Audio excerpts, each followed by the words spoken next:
Captain Paul for Locker Room. If you have not already, please make sure to subscribe and let's get into it. Jake DeBrusk had a pretty good game. He ended up scoring his 25th goal on the season. It was a very peculiar goal, to put it bluntly.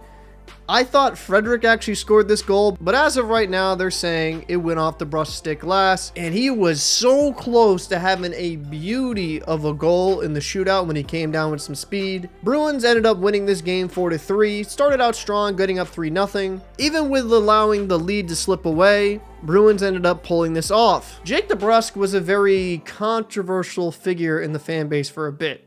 When he came up in the 2017-2018 season, it was pretty promising, 43 points in 70 games played, but it seemed early in his career, he just didn't take that next step in his development. 2020 and 21 season was a horrific season by his standard, only having 14 points in 41 games with a shooting percentage of 5.4%. So what has changed? Well, I think more belief from his coaching staff has changed. Now Cassidy, to be fair to him, had him on the top line with Bergeron and Marchand last season as well. 77 games played, 25 goals, 17 assists for 42 points last season. It was a relatively productive season, but this year it's like he's hitting a completely new gear. He missed a significant amount of time due to that injury in the Winter Classic, but in 59 games played, 25 goals, 23 assists for 48 points. In a season where he missed a significant amount of time, he has career high in points. This guy has been phenomenal, and he's developed into that top line winger the Bruins need him to be. With the uncertain future of Bergeron and Krejci, young core players like Jake DeBrusk need to keep stepping up and evolving and getting to that next level.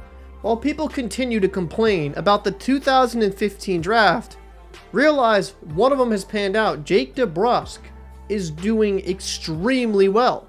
Let's not take for granted what DeBrusk is bringing to the Bruins right now. He's bringing speed, hard work, a good shot. He's a vitally important part of this team and adds a completely different dynamic. I want to talk about DeBrusk because I think at times he's a little bit forgotten due to the star power on the Boston Bruins. You have David Pastrnak, Patrice Bergeron, Brad Marchand, Charlie McAvoy, Hampus Lindholm.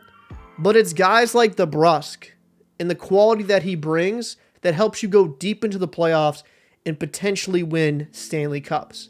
I'd be interested to know what your thoughts. Do you think Jake DeBrusk is a little bit underappreciated? And are you at all concerned about the Bruins letting some leads slip away? I'm Captain Paul for Locker Room. I'll see you in the next video.